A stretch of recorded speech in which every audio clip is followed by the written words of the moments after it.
It is important to be political and to understand the dynamics of the geopolitical aspects of things, and I'm glad you're here to explain these things to me, because I'm kind of an amateur in that sense, but I do understand a few of the concepts, and I do find it sad when people's spirituality and their religious beliefs is being politicized and used against them. I don't know if I find that the concept of the confessionalism is interesting, because it does offer that idea of people coming together and sharing and sharing power with the various different religious beliefs, so that there's no strife. Yeah. I guess it's just been hijacked by capitalistic ideas, I think, from my understanding, from what I see. I don't know if that's the right assessment to make. Well, it's neoliberalism, and the IMF is obviously going around the world kind of forcing upon different countries in exchange for money to make certain reforms which are ultimately in line with kind of neoliberalist policy, which is like, hyper-capitalist. But right now, in the case of Lebanon, it's so bad that there are no other options. So it's going to have to give up. It's going to have to go in line with the demands of the IMF if it wants any kind of economic relief. Because is it possible for like a grassroots movement that would take over the political aspects or the decision making at some point, like without like a intellectual revolution, but without getting into adding more violence? Is that possible? Well, let's look at recent history. Done that, yeah. Let's look at recent history in the Middle East. So in 2011, we had the Arab Spring.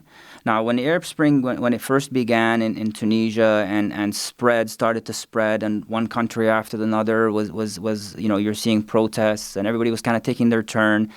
I was very hopeful, because we were seeing something that we were talking about for many years. We'd always talked about how South America had democratized, and when was the Arab world, when was the Middle East and North Africa going to start the democratization process? Yeah. Technically, we all have parliaments and stuff, but we can't really say that when a strong man like Saddam Hussein or Al-Assad are ruling, that they are democracies. They are at all, by no stretch of the imagination, democracies. So during the Arab Spring, it was very hopeful that these grassroots, because Lebanon and the Arab world has very young population base. I think in Lebanon, it's something like the people aged 15 to 52 are like 60% of the population. So when you have people who are very young, they're more likely to go out in the streets and protest in these types of situations. So, and that's what happened in the Arab Spring. You had young populations who were saying, when are we going to get a piece of our pie? We need change, And look at what happened. The ruling elites, they're not going to give up power. These dictators are going to fight to the death. And this is literally what the Assad regime was saying in the early stages of the revolt. They were saying, we'll fight to the death. Yeah. And they sure have. And Lebanon's a bit different, because Lebanon does have some more freedom for journalists, more, freedom of expression for artists. But even that, under the pressure that I was talking about before, the pressure right now, the economic pressure and the pressure on the politicians, we are seeing more of a breakdown of that.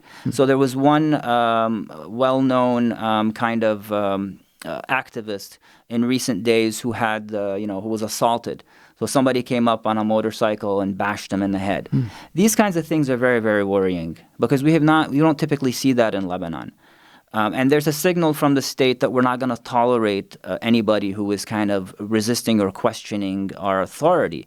So is there an intellectual revolution which can bring Lebanon into more democratic and get rid of these elites?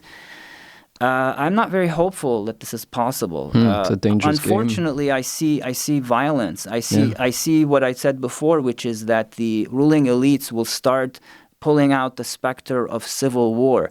As in, if you continue to question us, this is what you have to look forward to. You have to look forward to a total civil war. And nobody wants civil war. But if they can use it as a weapon to stay in power, they may. They're already playing the blame game with each other. Oh, well, it's you who's doing it. Oh, well, no, it's him. But when you start doing that in a society like Lebanon, where when you're saying him, he's a particular religion. When you're saying him, he's another religion. That can be dangerous. Yeah. But if you manipulate that in order to force the status quo, the public will ultimately have the decision to make. Either they're going to say, okay, well, we don't want war, so we're just going to go in line. Or, well, we want what we want. It's the right thing to do. And so you have conflict. And we're approaching that point soon. Welcome to the Ericzone podcast. Please go have a look at the YouTube. Please like the Facebook page. Content creators, they need your vote of confidence. They need your likes and your shares. So thank you very much.